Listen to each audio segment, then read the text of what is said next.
Mesdames et messieurs, c'est un réel plaisir d'être en votre compagnie encore ce soir alors que cette autre édition, cette nouvelle édition de votre programme L'heure de solution commence. Bonsoir à vous qui êtes connectés sur la 100.5 FM Radio Solution, vous qui nous regardez à partir de Solution TV et vous qui nous suivez à partir de YouTube, de Facebook. Bonsoir à tous. C'est l'heure de solution où pendant une heure, on parle des sujets autour des faits de société, on parle des sujets autour des questions, des interrogations vécues au quotidien. Que dire? Que faire? Comment comprendre autant de questions qu'on se pose face à certaines situations? Alors, vous retrouverez l'heure de solution deux fois la semaine, le lundi et mercredi à partir de 20h30. Les rediffusions, vous les retrouverez le mardi 18h20, le samedi 12h30, 20h30 et le dimanche 9h, 21h. Voilà donc pour les heures de diffusion de ce programme L'heure de solution. Nous allons recevoir sur ce plateau de Solution TV avec un très très grand plaisir l'homme de Dieu, l'apôtre Samuel Tete. Bonsoir apôtre Samuel. Bonsoir Franck Eddy. Madame, bonsoir. Monsieur, bonsoir. Jeunes gens, ravis de vous savoir là pour cette autre édition de l'heure de solution. Tout à fait, un réel plaisir d'être en votre compagnie. Merci pour votre fidélité aux médias Solutions. Nous connaissons ce passage tiré de Jean 8, verset 32, qui nous exhorte donc à connaître la vérité, car c'est cette vérité qui nous rendra libres, c'est cette vérité qui nous affranchira et bien sûr certainement au travers des différents courriers qui seront traités ce soir. Bien sûr, en parcourant la parole de Dieu, nous serons une fois de plus encore édifiés. Alors vous, qui nous suivez à l'instant, si vous avez également une requête de prière, si vous avez également une situation, une préoccupation, vous pouvez les faire parvenir au numéro 672 05 01 01. C'est un numéro WhatsApp. Ou alors vous utilisez l'autre ligne, le 696 04 98 12. Voilà pour les contacts de cette émission L'heure de solution. Vous avez également un autre moyen, l'adresse email solution@compassionglobal.org. Vous pouvez l'utiliser. Et si vous avez une tablette, si vous avez un smartphone et vous voulez être connecté sur Solution TV, suivre nos programmes, bien sûr, c'est possible. Entrez simplement le lien Solution TV, solutiontv.compassionglobal.org. Voilà, mesdames et messieurs, les contacts de ce programme, l'heure de solution. Nous allons donc aller directement comme ça avec les courriers de ce soir, bien sûr, si l'homme de Dieu le permet. D'accord. Voilà. Nous allons prendre le premier courrier de ce soir, le courrier qui nous a été envoyé. Il dit: Bonsoir papa. S'il vous plaît, priez pour moi. Rien ne va dans ma vie. À mon âge, je ne suis pas encore marié et même le petit commerce que je fais devant notre maison ne marche plus. Aidez-moi s'il vous plaît. Oui, il faut dire que à l'église, de façon générale, chaque fois qu'il y a un problème, chaque fois que quelqu'un face à une difficulté, le réflexe, c'est penser à la prière. C'est vrai, j'enseigne sur la prière depuis une vingtaine d'années, mais j'enseigne aussi sur le fait qu'il est important de s'arrêter, de réfléchir et s'interroger même par rapport à son environnement. Elle dit qu'elle a une affaire qu'elle mène devant leur maison, c'est-à-dire la maison familiale. Donc l'affaire a toujours marché. Mais depuis un moment, n'est-ce pas, elle a des problèmes avec ce petit commerce, n'est-ce pas, qu'elle faisait devant leur maison. Alors, elle a un problème. Est-ce que c'est arrêté pour se poser la question de savoir quelle est la réalité aujourd'hui attachée à cette activité-là? Peut-être elle a déjà un concurrent, une concurrente dans le même quartier. Peut-être, oui, c'est important de se poser ces questions-là. Sinon, on va se mettre à prier, alors qu'il y a des éléments objectifs. Est-ce que aujourd'hui, les gens ont facilement accès à sa maison? Vous savez, dans cette ville de Douala, je me souviens, cette clinique n'existe plus. Mais à l'époque, parce que le propriétaire, ce médecin, je crois, était parmi les premiers, sinon le premier cardiologue au Cameroun, il m'avait dit, lors d'un entretien que nous avons eu dans le cadre professionnel, il m'avait dit, Samuel, tu vois, les difficultés de cette clinique ont commencé quand on a décidé de faire les travaux routiers. Vous savez, on dit souvent que là où la route passe, le développement suit. Mais imaginez-vous, vous venez d'investir, vous avez pris des engagements avec, n'est-ce pas, le banquier, et vous devez faire face à ça. C'est à ce moment-là qu'on décide de faire une route. Et la route, c'est dans l'intérêt général. Mais vous qui êtes là, vous allez en pâtir. Parce que si les gens n'ont plus accès à votre clinique, et j'ai eu un autre cas, c'était une pharmacienne. Et on avait carrément dévié la route. Et elle venait de s'implanter. Avec tout ce que cela comporte comme investissement.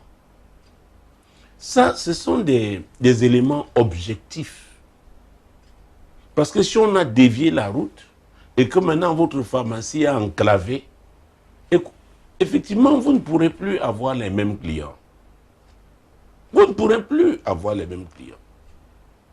Une fois à Washington, j'ai eu affaire à une américaine d'origine kenyane. Toutes les études par rapport à sa pharmacie prévoyaient que à ce carrefour-là, tout marcherait.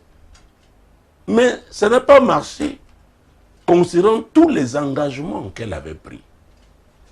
Donc, oui pour la prière, mais j'exhorte les chrétiens, n'est-ce pas, à s'interroger, à s'asseoir.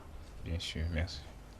Parce que ça peut leur permettre de se délocaliser, d'anticiper et de limiter les dégâts. Ah oui! Donc voilà deux cas vécus dans cette ville. Vécus dans ces villes. Ce que je dis là, c'est une dizaine d'années.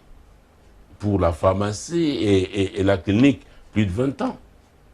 C'était terrible parce qu'on ne pouvait pas. Si les malades doivent arriver, ils sont déjà en mauvais état et qu'ils doivent maintenant fignoler, c'est compliqué. Donc elle parle de sa petite affaire. Ce n'est pas parce que c'est un petit commerce qu'il ne peut pas avoir des éléments autour de ce commerce. Des éléments objectifs qui peuvent faire qu'elle perde sa clientèle. Vous savez, j'ai vu des gens qui faisaient effectivement le petit commerce et des produits recherchés. Mais parfois le conditionnement, l'emballage n'était pas bon. Il ne fallait pas la prière, il fallait tout simplement conseiller à ces gens de changer l'emballage de leurs produits. Vous savez, c'est une des choses qui font que, et j'accepte ça, que les gens disent, mais tiens, pourquoi il n'a pas prié tout de suite? Non, parlons, réfléchissons. Alors, si vous avez un concurrent qui fait le même produit moins cher, pourquoi voudrez-vous qu'on continue d'acheter chez vous? Peut-être il a une source d'approvisionnement, bon marché quelque part. Vous savez, peut-être ce n'est pas ma formation, mais nous, on nous avait enseigné comment il faut espionner la concurrence. Bien sûr, bien sûr. Qu'est-ce que la concurrence fait en ce moment? Dans nos rapports, nous avions une rubrique sur la concurrence. Faisons très attention quand nous nous mettons, excusez-moi, brutalement, seulement à prier, les yeux fermés. Nous risquons d'être frustrés. Et ce n'est pas une frustration parce que nous n'avons pas fait ce que nous étions en droit de faire. Donc, quelle que soit la taille du commerce, quelle que soit la taille de l'affaire, à partir du moment où vous commencez à avoir des difficultés, et ici, c'est une difficulté qu'elle n'avait pas avant, elle doit s'interroger. Elle doit s'interroger. Même les examens médicaux, il y a certains appareils, notamment liés à l'imagerie médicale. À une certaine époque, ça coûtait un certain montant. Je n'entre pas dans les détails ici, mais aujourd'hui, ça a baissé. Parce que ces appareils, on les trouve un peu partout. Donc vous, peut-être vous apparteniez à cette époque-là où vous étiez quelques-uns, ou alors vous étiez en situation de monopole. Vous ne pouvez plus continuer, n'est-ce pas, d'opérer de cette manière. C'est valable pour le vendeur de poissons, c'est valable pour le boucher, c'est valable pour nous tous. Ah oui. Et je vais même vous dire, je préfère aller où je peux tout acheter au même endroit. Au même endroit. Parce que quand vous êtes pasteur, vous allez quelque part, tout le monde vous intéresse, pasteur, pasteur, pasteur. Finalement, vous ne pouvez même plus acheter ce que vous vouliez acheter. Par exemple, vous allez dans une pharmacie. Vous êtes sûr que vous pouvez avoir le dentifrice que vous désirez. Vous pouvez avoir le paracétamol qu'il vous faut. Vous pouvez tout avoir sur place. C'est un avantage. C'est un avantage. Peut-être vous travaillez en ville. Vous dites, alors je fais toutes mes courses en ville, dans cette pharmacie-là. Et peut-être cette pharmacie-là accepte les cartes de crédit. Or, celle qui est à côté de vous, peut-être dans un quartier plus reculé, n'a pas tous ces avantages. Ne peut pas avoir tous les produits sur place. Vous voyez? Bien sûr. Bon, il peut arriver qu'un magasin ait pas un parking. Vous êtes sûr que le parking est sécurisé. Donc, en y allant, vous ne vous exposez pas. Je dois vous dire, c'est pourquoi il y a des gens qui sont payés pour réfléchir. Des stratèges, quand vous voulez faire une... Ah oui, oui, oui, oui, oui. On vous dit, attention, monsieur, pour tel site, il serait mieux d'avoir un parking. Parce que quelqu'un qui doit faire plusieurs tours n'arrive pas, n'est-ce pas, à trouver un espace pour se garer, il va aller ailleurs. Je le dis parce que je rencontre les hommes d'affaires, ici et ailleurs. Ah oui, j'ai parlé de cette américaine d'origine kenyane. Sa formation à Washington.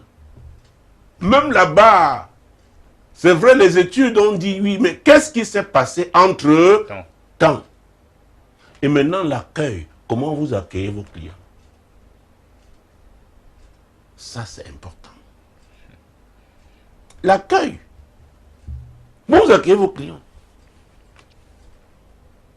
Donc, je comprends sa difficulté, sa souffrance aujourd'hui, que ce petit commerce qu'elle faisait devant sa maison. Et c'était un avantage parce qu'elle n'avait pas de charges locatives.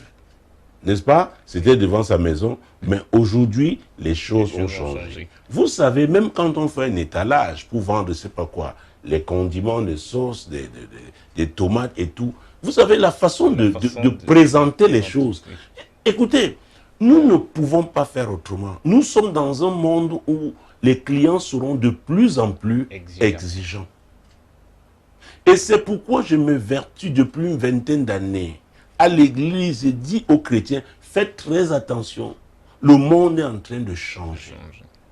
Adaptons-nous. Et ces choses-là, quand les gens exigent la qualité, ce n'est pas diabolique, c'est normal. Il y a des endroits, je sais que tel est chrétien, mais je ne vais pas acheter là-bas, parce que je ne serai pas bien reçu.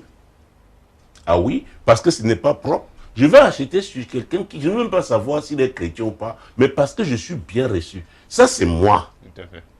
Bien sûr. Donc, ce n'est pas parce que vous êtes chrétien que vous êtes sûr que je viendrai acheter chez vous. Non, je dois être satisfait en tant que client. Alors, cela dit, nous pouvons passer à la deuxième phase. Si maintenant, elle est convaincue qu'elle a tout fait, qu'elle a bien gardé ses clients, quand elle dit qu'elle fait son commerce devant sa maison, ça doit être un quartier populeux. D'accord? Il y a des gens qui parlent toujours. Il faut savoir rechercher, trouver le renseignement. Les gens vont vous dire pourquoi ils ne viennent plus. Les gens vont vous dire, ça parle. Ah oui! Parce que si vous avez eu toute cette clientèle, vous avez développé certaines relations avec ces clients-là que vous ne voyez plus. Ah, vous devez les chercher. Ah oui! J'étais parmi ceux qu'on a envoyés chargés d'entretenir les leaders d'opinion dans le créneau où j'étais. Il y a un créneau délicat, complexe, le créneau médical. Comment entretenir des leaders d'opinion? Parce que ils donnent la direction. Il y a des gens qui prescrivent à cause, parce qu'ils suivent, sont des patrons. Et c'est pourquoi je suis attaché à la qualité. Je suis très attaché à la qualité. Donc, ne venez pas me réciter les passages bibliques quand vous n'allez pas bien vous présenter, bien présenter votre produit. Vous ne serez pas courtois, vous ne serez pas poli. Et vous attendez à ce que les clients accourent, qu'ils soient toujours là. Vous vous trompez. Vous vous trompez. Donc, il y a un travail à faire. Et elle va seulement découvrir, ça c'est sûr, qu'il y a des faiblesses qui viennent d'elle. Parce qu'il peut arriver que quelqu'un fasse une campagne de sabotage. Cette campagne de sabotage peut être fondée ou pas fondée.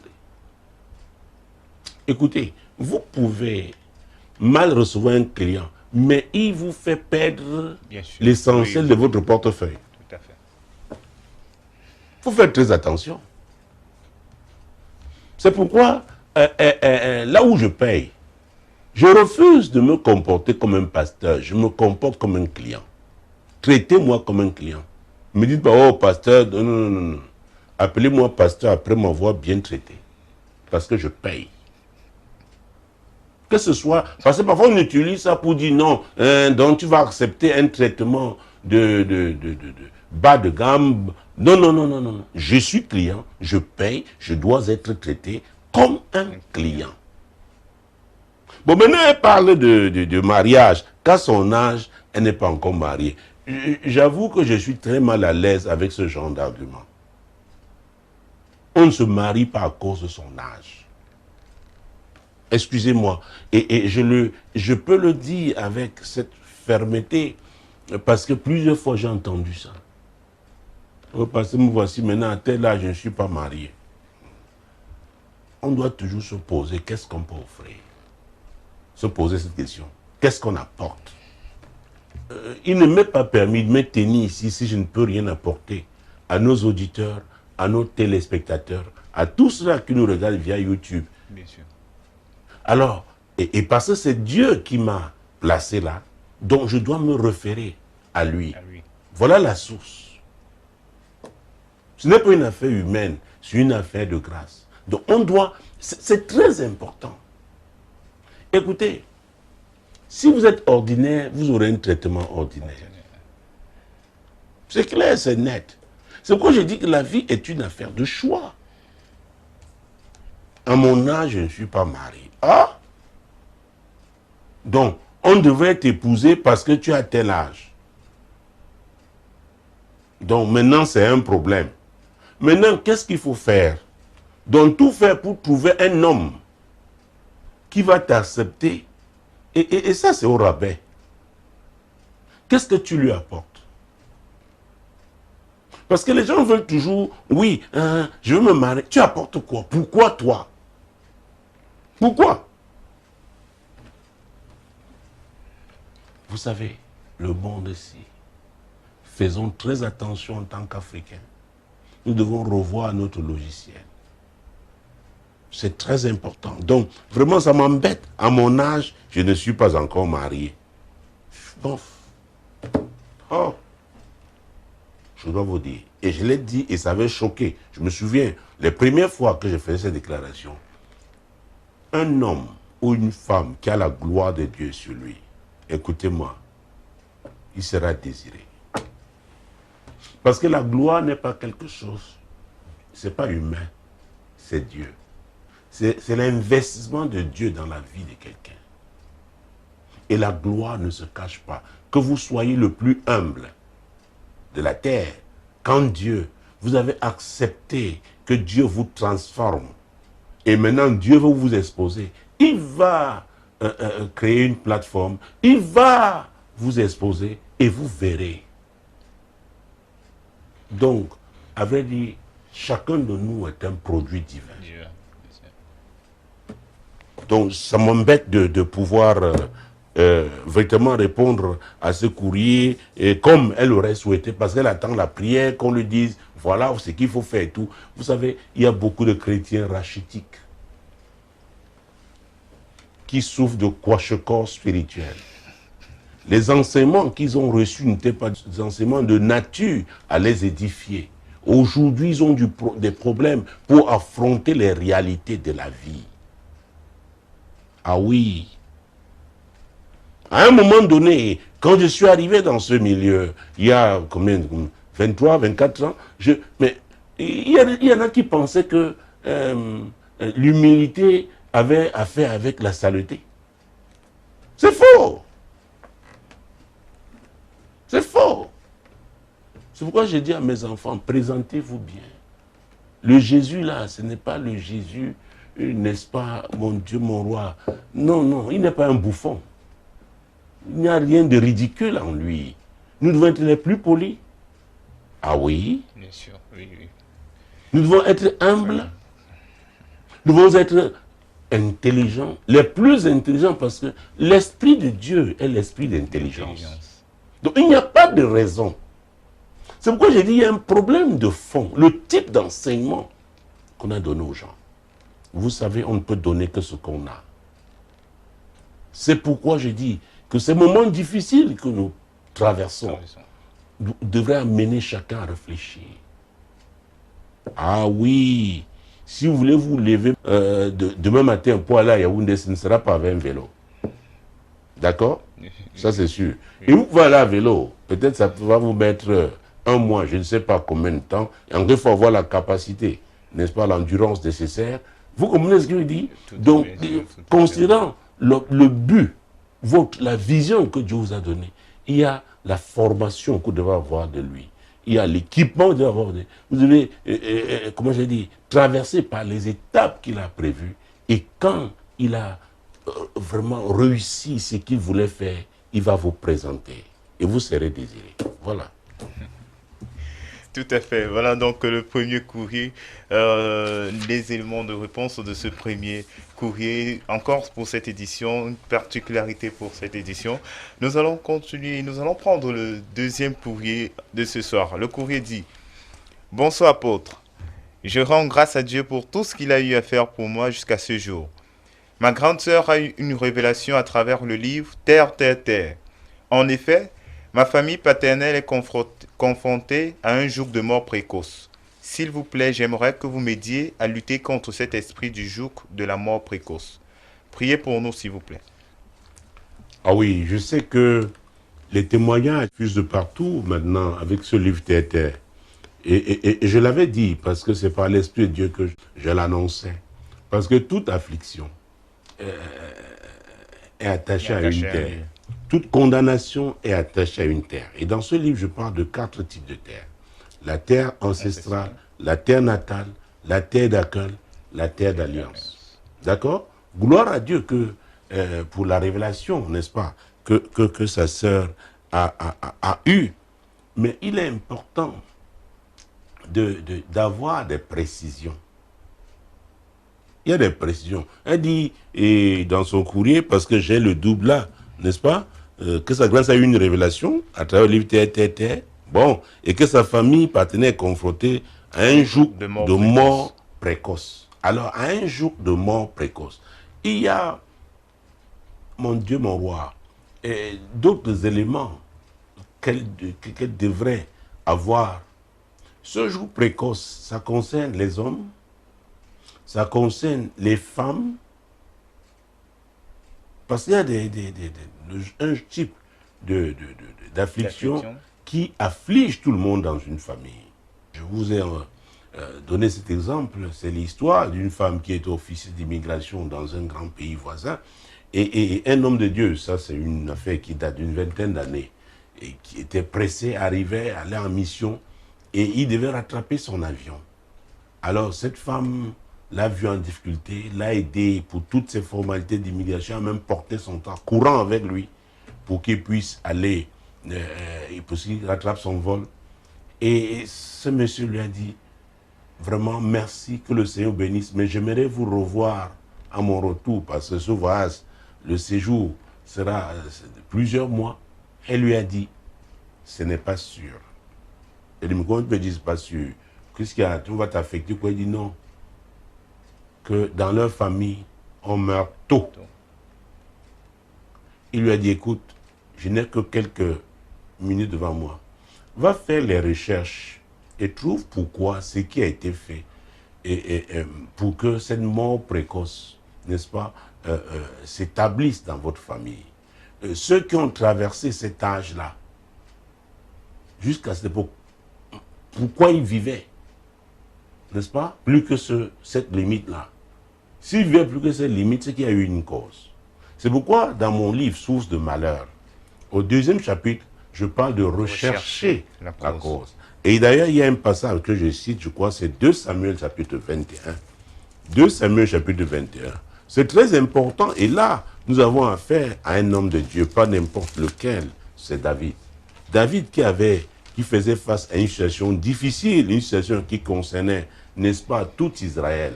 2 Samuel chapitre 21, verset 1. Du temps de David, il y eut une famine qui dura 3 ans. David chercha la face de l'Éternel et l'Éternel dit, c'est à cause de Saül et de sa maison sanguinaire, c'est parce qu'il a fait périr les Gabaonites. C'est parce qu'il a fait périr les Gabaonites. Donc l'affliction, la famine là était une affliction. Donc c'était la conséquence d'un acte, dont la cause était celle-là. Et quand vous lisez Lamentation chapitre 5, là c'est juste après le livre de Jérémie, Lamentation chapitre 5, versets 7 et 8, vous voyez que là on a affaire à une génération qui a découvert, qui connaît la cause de son affliction. Nos pères ont péché, ils ne sont plus, et c'est nous qui portons la peine de leurs iniquités. Des esclaves dominent sur nous et personne ne nous délivre de leurs mains. Nous cherchons notre pain au péril de notre vie devant l'épée du désert. Ah, donc ils avaient identifié la cause. Parce que quand vous identifiez la cause, vous saurez quoi faire. Et il est facile qu'on vous donne un conseil. Donc il y a un travail qu'il faut faire. Et dans ce livre Source de malheur, je dis, j'insiste, je précise sur le fait que il est possible, n'est-ce pas, qu'on n'ait pas encore découvert la cause, mais qu'on soit exposé, n'est-ce pas, qu'on soit dans un milieu où la puissance de Dieu se manifeste. Alors, il y a des niveaux de puissance qui font que la cause d'affliction, parce qu'elle sera sous pression, va se manifester. Et là, j'appelle ça un raccourci du Saint-Esprit. Donc, il faut vraiment vouloir, quand on connaît son problème, quand on connaît ses souffrances, vous savez, et c'est là le problème.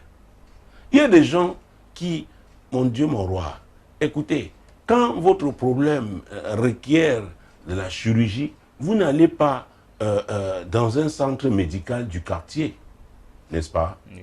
Parce qu'il n'y aura pas un plateau technique pour cela. Ce n'est pas possible. Peut-être après la chirurgie, et si vous n'avez pas séjourné longtemps à l'hôpital, on peut encore vous faire le pansement. Donc, quand vous avez un problème, et c'est pourquoi je dis toujours aux gens, laissez l'Esprit de Dieu vous conduire dans l'église où Dieu vous attend. Sa sœur, donc, gloire à Dieu, elle a lu ce livre. Elle a compris qu'il y a un jour de mort précoce. Maintenant, il faut affronter, n'est-ce pas, la racine de ce problème. Qu'est-ce qu'il faut faire? Parce que ce jour de mort précoce peut être le résultat, n'est-ce pas, la résultante d'une alliance. Quand vous lisez le psaume 106, vous savez, j'ai toujours sur cette antenne, dans le cadre de l'émission Tu dois comprendre, il y a une thématique sur laquelle nous sommes appesantis pendant des mois, et c'était les transactions. Les transactions. Et j'avais insisté sur le fait que les transactions étaient complexes. Les gens peuvent s'engager dans des transactions, notamment avec le diable, mais ils ne pourront pas estimer la portée de ces transactions. Et c'est normal, la Bible, Jésus l'a dit, le voleur ne vient que pour voler, égorger et détruire. Donc le voleur c'est qui? C'est le diable. Alors vous vous engagez à trafiquer avec lui, vous serez perdant.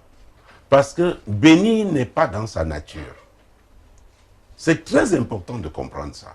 Béni n'est pas dans sa nature. Alors nous sommes dans le psaume 106.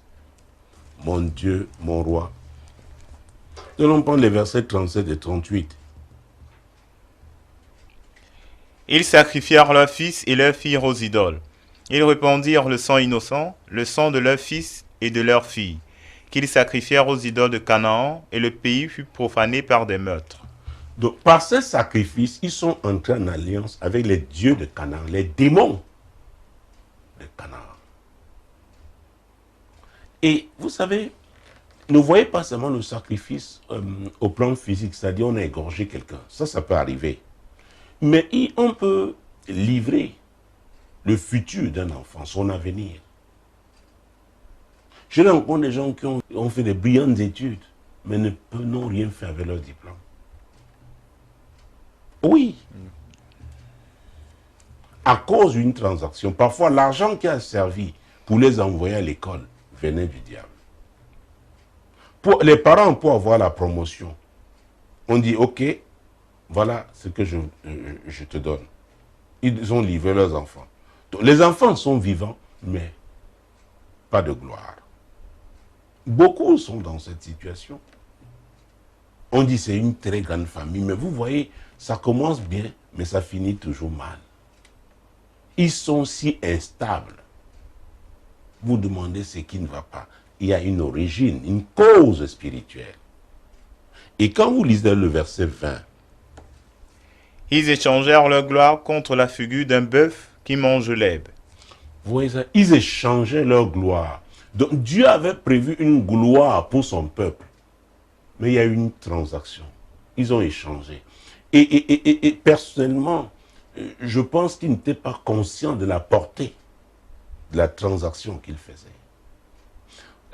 Nous connaissons cet adage qui dit que tout ce qui brille n'est pas or.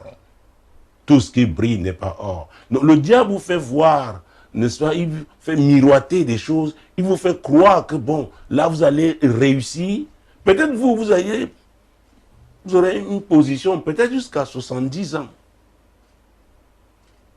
Mais ceux qui vous suivront, vos enfants, les autres, vont souffrir. Dans nos villages, il y a des gens qui voulaient la puissance du feu, avoir le tonnerre. Il y en avait même qui voulaient être des grands chasseurs. Il y en avait qui voulaient appartenir au clan des grands guerriers. Et cette guerre, ils ne voulaient pas la mener seulement avec des capacités physiques, mais aussi avec, n'est-ce pas, des aptitudes spirituelles démoniaques. Et pour atteindre leur objectif, ils ont fait des sacrifices. Donc, c'est bien de comprendre déjà à travers ce livre, n'est-ce pas, Terre, Terre, Terre, qui a un joug de mort précoce dans sa famille, je crois, paternelle. Paternelle, oui. Oui, mais il faut aller plus loin. Qu'est-ce qu'il faut faire? Parce que ces alliances, par exemple, quand une alliance est faite avec le sacrifice humain, avec le sang de l'homme, ce n'est pas évident. Ce n'est pas avec les prières de 2 jours. Vous venez renverser ça. C'est vrai que Jésus a payé le prix. Et parlons même du prix. Et en ce moment-là, mon Dieu, mon roi. Donc, Genèse, le livre du commencement, en son chapitre 22. Il faudrait que les chrétiens comprennent, parce que nous avons beaucoup de paresseux. Des gens qui veulent seulement obtenir des résultats immédiatement. Ils ne comprennent pas qu'il y a un prix à payer. Le monde spirituel est un monde réel. Et il y a un prix à payer. Vous ne pouvez pas attaquer quelqu'un, vouloir déboulonner quelqu'un qui a sacrifié, qui a fait de grands sacrifices au diable. Vous venez en quelques jours parce que vous dites que vous êtes chrétien. Très bien, okay. Genèse chapitre 22. Donc nous allons prendre les versets, les 2 premiers versets. Après ces choses, Dieu mit Abraham à l'épreuve et lui dit, « Abraham » Et il répondit, « Me voici. » Dieu dit, « Prends ton fils, ton unique, celui que tu aimes, Isaac. Va-t'en au pays de Morija et là offre-le en holocauste sur l'une des montagnes que je te dirai. » Vous voyez ça? Quelle demande? C'est Dieu qui a demandé. Il ne faut pas se leurrer. Il ne faut pas se leurrer. Il y a des gens qui ne veulent pas gêner. Il y a des gens qui, mon Dieu, mon roi, ne veulent pas faire des sacrifices. Veut dire soutenir financièrement l'œuvre de Dieu. Parce que c'est bien de prier, prier, vous devez donner. Ce que je dis là, c'est ce que je fais. Ne croyez pas que vous allez obtenir de grandes choses avec Dieu en épargnant votre portefeuille. Vous vous trompez. Donc vous jeûnez, vous priez et vous donnez aussi. Vous donnez aussi. Il y a qui me dit, oh, nous sommes très bénis par Radio Solution, par Solution TV. Mais nous sommes sur le satellite. C'est un peu avec les cailloux, hein. Non, non. N'est-ce pas? Non, pas du tout. Verset 3 et suivant. Abraham se leva de bon matin, scella son âne et prit avec lui 2 serviteurs et son fils Isaac. Il fendit du bois pour l'Holocauste et partit pour aller au lieu que Dieu lui avait dit. Le 3e jour, Abraham, levant les yeux, vit le lieu de loin. Et Abraham dit à ses serviteurs, « Restez ici avec l'âne. Moi et le jeune homme, nous irons jusqu'à là pour adorer et nous reviendrons auprès de vous. » Alors, sachez qu'il n'y a pas d'adoration sans sacrifice. C'est pas possible. Ne vous leurrez pas. Il dit qu'il va aller adorer. Vous restez, ça ne vous concerne pas. C'est une autre dimension. Il y a des niveaux. Il y a des niveaux. Continuons au verset 9, je pense. Verset 8 ou Verset 7. 7, très bien. Alors Isaac, parlant à Abraham, son père, dit, « Mon père » Et il répondit, « Me voici mon fils. » Isaac reprit, « Voici le feu et le bois, mais où est l'agneau pour l'Holocauste » Abraham répondit, « Mon fils, Dieu se pourvoira lui-même de l'agneau pour l'Holocauste. » Et ils marchèrent tous deux ensemble. Vous voyez ça?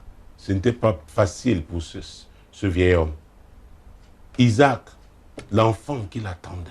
Le voilà, il dit, papa, je t'ai vu faire des sacrifices, mais aujourd'hui, où est l'agneau? Or, Dieu avait exactement demandé Isaac.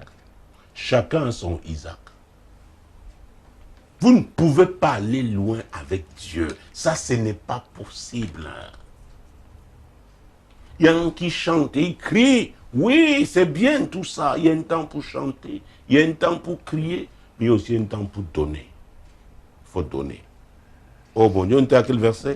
Verset 9 actuellement. Oui. Lorsqu'ils furent arrivés au lieu que Dieu lui avait dit, Abraham y éleva un autel et rangea le bois.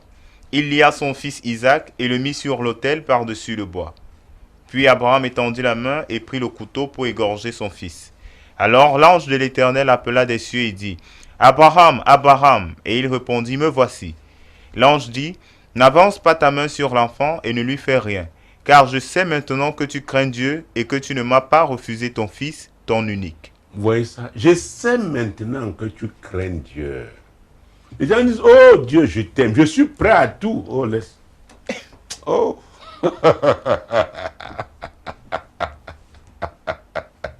Continuons. Abraham leva les yeux et vit derrière lui un bélier retenu dans un buisson par les cornes. Et Abraham alla prendre le bélier et l'offrit en holocauste à la place de son fils. Verset 14. Abraham donna à ce lieu le nom de Jéhovah-Jireh. C'est pourquoi l'on dit aujourd'hui à la montagne de l'Éternel, il sera pourvu. À la montagne de l'Éternel, il sera pourvu. La montagne de l'Éternel représente l'Église aujourd'hui. Et dans l'Église, c'est la communauté des croyants, de la nouvelle naissance, qui sont conduits par l'Esprit de Dieu. Et nous sommes là, l'Église, c'est la montagne, mais chacun aussi a une montagne. Dieu a appelé chacun. Ah oui, et il y a des dimensions pour monter, atteindre ce niveau. Oh, vous voyez que Dieu a épargné Isaac, mais Dieu voulait voir. Il a mis Abraham à l'épreuve. Et si on continuait, l'ange de l'Éternel appela une seconde fois Abraham des cieux et dit, « Je le jure par moi-même, parole de l'Éternel, parce que tu as fait cela et que tu n'as pas refusé ton fils, ton unique, je te bénirai et je multiplierai ta postérité comme les étoiles du ciel et comme le sable qui est sur le bord de la mer. Et ta postérité possédera la porte de ses ennemis. » Parce que tu as fait cela, il y a ce que vous devez faire. Vous devez identifier ce que vous devez faire avec Dieu par rapport à chaque obstacle.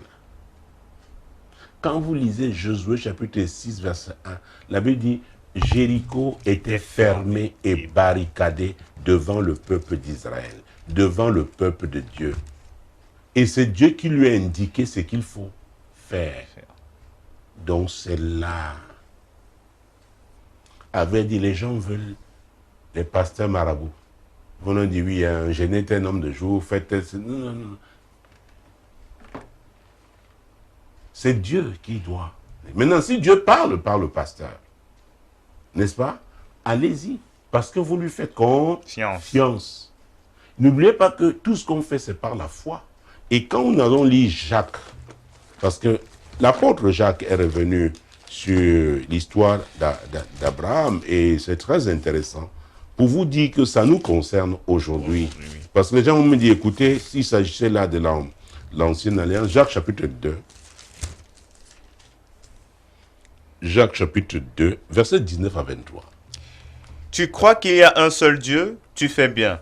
Les démons le croient aussi et ils tremblent. Vous voyez? Donc il y a des choses que même les démons croient. Ils savent que c'est ce que tu dis. Donc nous venons réciter la parole de Dieu. Les démons savent que nous savons. Donc nous sommes là avant toi. Tu viens se rester là. Ça n'a pas... Mais tu dois faire la différence. Et la Bible dit dans Osée 4:6, mon peuple périt par manque de connaissance. As-tu la connaissance? Et là, vous avez cité au départ Jean 8, verset 32. Vous connaîtrez la vérité et la vérité vous affranchira. Donc, ce n'est pas automatique. C'est-à-dire que vous connaissez cette vérité, vous la mettez en pratique. Et c'est comme ça que les portes s'ouvrent. C'est comme ça que les portes s'ouvrent. Ce n'est pas le seul, ce n'est pas une connaissance théorique. Et ce passage est même assez révélateur, verset 20. Veux-tu savoir, ô homme vain, que la foi sans les œuvres est inutile? Quel type d'homme?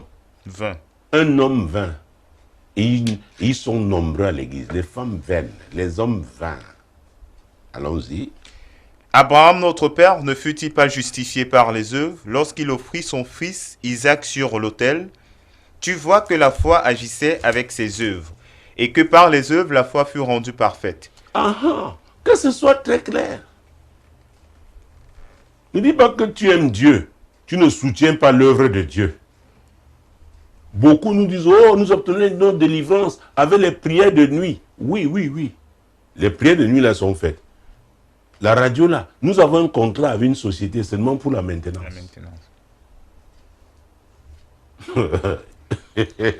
Je ne vais pas raconter le directeur en priant. Il faut payer les factures. Ça veut dire qu'il y a un problème ou pas. Chaque mois, passe un contrat pour la maintenance. Continuons. Ainsi s'accomplit ce que dit l'Écriture. Abraham crut à Dieu et cela lui fut imputé à justice. Et il fut appelé ami de Dieu. Donc chacun de nous peut devenir ami de Dieu. Par quoi? La foi. La foi. Donc quand Dieu a la première place dans votre vie, vous ne lésinez pas sur les moyens. Il peut vous dire maintenant, donne-moi 1 heure de ton temps chaque nuit pour la prière. C'est un sacrifice. Vous le faites. Et il le demande à ceux qui, le sommeil, eux, c'est un problème. Oui. Il peut vous dire, donne-moi 2 jours de la semaine pour un jeûne partiel. Par exemple, de 6h à 18h. Oui. Tout comme il peut vous dire, bon, par exemple, de 15h à 6h du matin. Vous le faites parce que vous aimez Dieu. Il a la première place dans votre vie. Et vous voulez accomplir votre mission. C'est pourquoi, en cette saison, il y aura l'émergence de vrais. Je veux parler des disciples. Parce que quand on dit chrétien aujourd'hui, ça ne veut plus trop dire grand-chose. Mais des disciples. Et enfin, vous voyez que l'homme est justifié par les œuvres et non par la foi seulement. Non par la foi seulement. On peut déclarer la foi là, mais il faut les œuvres. Donc, nous devons réfléchir. Quel type de déclaration avons-nous eu à faire? Maintenant, passons à la pratique. Et on le verra. C'est simple. Et je vais vous donner un exemple. Dans 2 Rois, chapitre 3, versets 26 et 27. Le roi de Moab, voyant qu'il avait le dessous dans le combat, prit avec lui 700 hommes tirant l'épée pour se frayer un passage jusqu'au roi d'Édom. Mais ils ne purent pas. Il prit alors son fils premier-né qui devait régner à sa place, et il l'offrit en holocauste sur la muraille.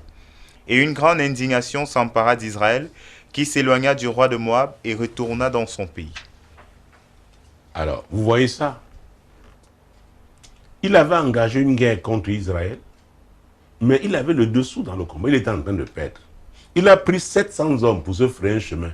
Les 700 hommes n'étaient pas capables de le faire. C'est-à-dire que leur sang ne pouvait pas. Mais il a sacrifié son fils, son premier-né, celui qui devait hériter du royaume, du trône. Et Israël a eu... Oh, ça a terrifié Israël. Et c'est Dieu qui combattait pour Israël. Il a dit, le genre de sacrifice là, moi-même je respecte ça. Israël s'est retiré. Et c'est comme ça qu'il s'en est sorti. Donc ne jouez pas avec... Il faut être déterminé. Il faut être déterminé. Alors, je veux croire donc que j'ai répondu à la question de cette auditrice. Cet auditeur, ce téléspectateur. Voilà, qui a écrit. Donc, il y a jouk et jouk. Pour chaque jouk, il y a un prix à payer. D'accord? Tout à fait. Très bien. Voilà. Voilà le deuxième courrier de ce soir également. Si vous également, vous avez une préoccupation, vous pouvez le faire parvenir. C'est bien l'heure de solution que vous suivez à l'instant au numéro 672 05 01 01 ou au numéro 696 04 98 12. Nous poursuivons et cette fois-ci, on va prendre le troisième courrier de ce soir. Il dit « Bonsoir apôtre. J'ai fait un rêve où je suis chez un monsieur marié en train de faire la lessive. Subitement, cet homme apporte mes propres habits de chez lui. Je lui demande où il sortait mes habits de chez lui. Il y avait vraiment mes habits, mes vêtements avec mes dessous. Sa femme se met en colère, dont la dispute avec sa femme commence violemment. Sa femme dit qu'on ne lave pas mes vêtements chez elle. Cet homme déclare qu'on va les laver de gré de force. Dans mes vêtements, il y avait une photo dont j'ignore la provenance. Quand cette photo s'est cassée, j'ai commencé à crier « Pourquoi tu as cassé cette photo? C'est la photo d'un sorcier. Ce sorcier va me tuer. » C'est comme ça que j'ai commencé à crier. Cet homme déversait mes vêtements. Cet homme disait aussi à sa femme que si elle n'était pas contente, qu'elle pouvait partir. Pasteur, plus tard, je me trouvais avec ma mère quelque part pour prendre le taxi. Une femme sort de nulle part et dit à ma mère qu'un homme m'a bloqué à Buea. Pourtant, pasteur, je ne suis jamais allé à Buea. Pasteur, je voulais savoir ce que tout ceci veut dire. J'ai pris l'initiative de prier tout le temps à minuit depuis déjà quelques mois. S'il vous plaît, aidez-moi à comprendre. Je veux être libre. Tout ce que je fais n'aboutit à rien. Je suis fatigué de pleurer. Je souffre tellement. Je suis votre fidèle il y a de cela 3 ans parce que j'étais pas au Cameroun avant de partir. Avant de partir, j'ai voulu vous rencontrer sans succès. Parce que j'étais au Cameroun. Parce que j'étais au Cameroun, oui. Donc, ça fait 3 ans qu'elle n'est plus au Cameroun. Tout à fait. Si j'ai bien compris. Alors, moi, je pense qu'il y a un lien entre ce courrier et le précédent. On revient à l'ouvrage Terre, Terre, Terre. Quel que soit le lieu où elle est affligée, elle a parlé de Buea. Ça peut être Douala, ça peut être Yaoundé, ça peut être Ngaoundéré, ça peut être Batouri. C'est une terre. D'accord? Je veux croire que là où elle est à l'étranger, elle continue d'être véritablement une enfant de Dieu. Dans ce cas-là, elle prend la terre. Et si elle n'a pas le sang de foi et solution, je veux croire qu'elle nous suit en direct et qu'elle a eu le sang de la Sainte Seine. Elle le mélange avec la terre. Et dans ce livre Terre, elle peut l'avoir même sur le net, sur notre site internet. Qu'elle lise ce livre et que Dieu lui indique le programme qu'elle devrait prendre. Pour moi, je lui propose celui de secouer la terre avec le sang. Parce que selon Colossiens 1, verset 20, Jésus a réconcilié toute la création au Père par son sang. Donc, quel que soit le lieu où elle a été attachée, moi, le nom de la ville ne m'intéresse pas. D'accord? Je sais que Jésus a payé le prix. Alors, si elle a suivi Jésus, alors qu'elle engage ce programme. Et je dois dire quelque chose au sujet de ceux-là qui engagent des programmes. Ne faites jamais de programme spécial sans une offrande sacrificielle. C'est très important, c'est capital, parce que ça parle pour vous. Aujourd'hui, on ne peut plus égorger une chèvre, ou on ne peut plus égorger un taureau, mais l'argent que vous donnez à Dieu là pour son œuvre, c'est un sacrifice. Ça doit coûter. Ça va parler pour vous alors que vous êtes engagé. Parce qu'en face, on continue de vous réclamer. On continue de vous bloquer parce qu'il y a eu aussi un sacrifice diabolique qui a été fait là-bas.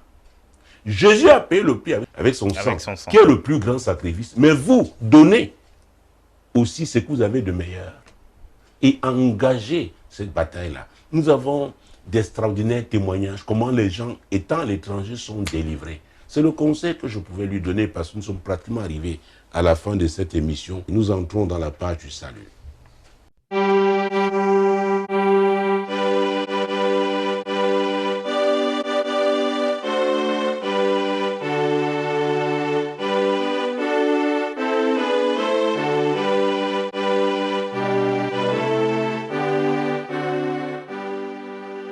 Mesdames, Messieurs, je dois vous dire que la notion d'engagement est très importante. Quand on s'engage, on se lie par une promesse. Ça doit être sincère, ça doit venir du cœur. Notre Dieu s'appelle l'Éternel des armées. C'est exactement comme si on s'engageait dans l'armée. Donc on doit être convaincu d'abord dans son cœur. Et c'est ce que l'apôtre Paul dit, n'est-ce pas, dans Romains chapitre 10, versets 9 et 10. Et on doit exprimer, n'est-ce pas, cette conviction. Et on doit demeurer, n'est-ce pas, fidèle à cet engagement.